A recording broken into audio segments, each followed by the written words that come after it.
What do you think Zacha gets on his contract? What do you think he comes out?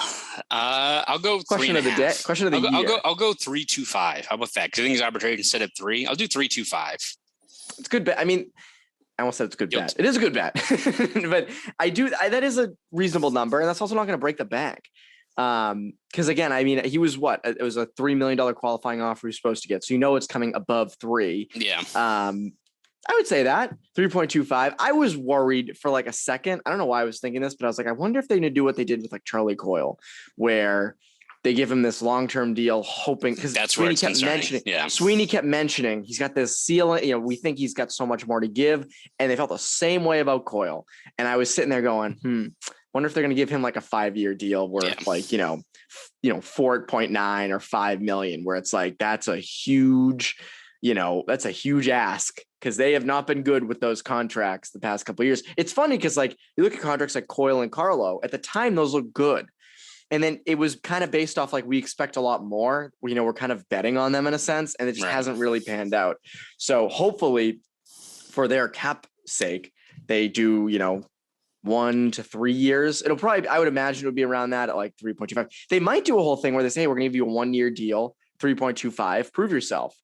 I wonder if they do that, I mean, I don't know. I feel like you'd rather have. Feels like you'd rather lock them up, but yeah, no, it's definitely one where it's one of those things where I think the overall, it's so tough to grade that Zacha trade, right? Because we have to figure out one, where he fits in the lineup and what he's getting paid. Because if it's even like 3.5, 3.75, maybe you could justify it. But as you said, if it's all of a sudden it's 4.5, 5 million, you look at where exactly he probably is best maximized on this roster, probably in that on the wing, middle 6, can be 2C in a pinch. Then it's easier to kind of map out. But if it's another one that you said like Coyle, then it's okay. That's, you're replacing Hall, a cost-controlled veteran, for a guy that's younger, maybe has a higher ceiling, but you're also sacrificing some valuable cap space along the way. Yeah. Speaking of cap space, by the way, a lot of people are wondering, hey, when are the Bruins going to clear more cap space? Because even though they dumped Holla, they still are actually going to probably have to spend more on Zacha. So like that was not a cap clearing move. It was a good move because they got younger and bigger and all those things, but it was not a cap clearing move. It's funny. Don Sweeney was asked, about his depth on defense last week. He was asked about the buyout market. He kept saying no with buying out players. He said he might change, but he's a no for now. He was asked about defensive depth. He said, it's good to have it. Injuries come up, all this stuff. And you look at the beginning of the year when they're going to be without Marchand, McAvoy, and potentially Grzelcyk, and they could put them all on LTIR if they'd like to. And it's going to be like an extra 19 million in cap space, all 3 of them. It doesn't feel like they're going to clear cap yet, unless something comes up. Maybe they change courses and Mike Riley gets dealt or Nick Foligno gets bought out, but it doesn't feel like they're going to be clearing cap. Feels like it might be more of LTIR. I'm just curious what they're going to do when those guys come back. Yeah, that's why I still feel like there's another shoe to drop in terms of, as you said, like maybe a Riley trade or what have you. Because I think if you go in just with the expectation of, all right, we have a little bit of cap flexibility because of LTIR. Okay, so what happens when you get to November? And these guys are coming back. It's not like these are guys that are, it's in, their status is up in the air. There's a pretty set, barring any complications, time for when these guys are going to be back. So what happens? Okay, you get to that point in November, you're quite a few dollars over the cap. All right, maybe. Yeah. So at that point, are you putting, let's say Foligno is not bought out, are you putting him down in Providence? It saves you a little bit of money. It's also a very awkward situation. It's almost, I think, worse to send someone down to, Providence as opposed to like just buying out and, cutting the cord now and letting them go somewhere else in free agency. I mean, that's an option, but then, all right, you still have to clear up some space. So are you looking at moving a guy like Raleigh then in November, which, okay, you can do that. I'm sure there's plenty of teams that will take a guy with his talents, especially at that $3 million cap hit, off your hands, but you kind of destroyed all your leverage at that point, right? Like, because, all right, we have to get under this cap limit. There's no other way we can do it.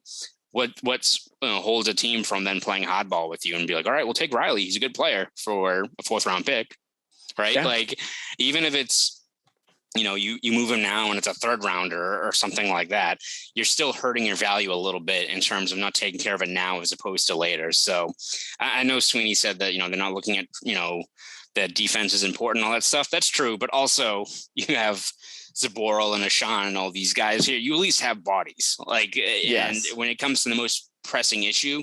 Yes, you want to make sure you have your ducks in a row in terms of depth and how to prep in case injuries happen, which it's hockey, that will always happen. But you have to, I think, be pragmatic and looking ahead to, you can't, get past this hurdle of the cap space and getting under that limit without moving some guys. So might as well do it now, which is what I imagine. It's the reason why there's a holdup right now, because I think they'd rather get that cap situation somewhat settled, or at least make it a little bit easier to navigate now, as opposed to signing them now and getting to November, and all of a sudden you're stuck in a jam where, all right, like, are we getting to November and they can't activate McAvoy for a game or two because they have to get under the cap limit, which is not good.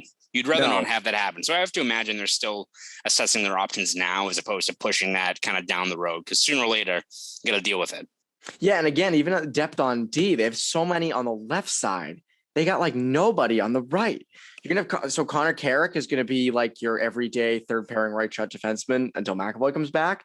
I mean, again, I know they like internal competition. Maybe they put Zaboral on that right side, but it is just one of those things where, I get they have no cap space, or they didn't have much, but on free agency day, I was just kind of surprised they didn't do more on the right side on D. They kind of just got Carrick, they got, Vinny Lettieri for up front. They got Keith Kincaid up, down back. So, again, it's a problem they got to face, as you said, and they lose all the leverage if they go into the season where it's like, we got to get rid of Mike Riley, here's this 5th round pick for him, where he probably could have got you something solid at the draft. You could have got maybe, 2/3 out of him, maybe.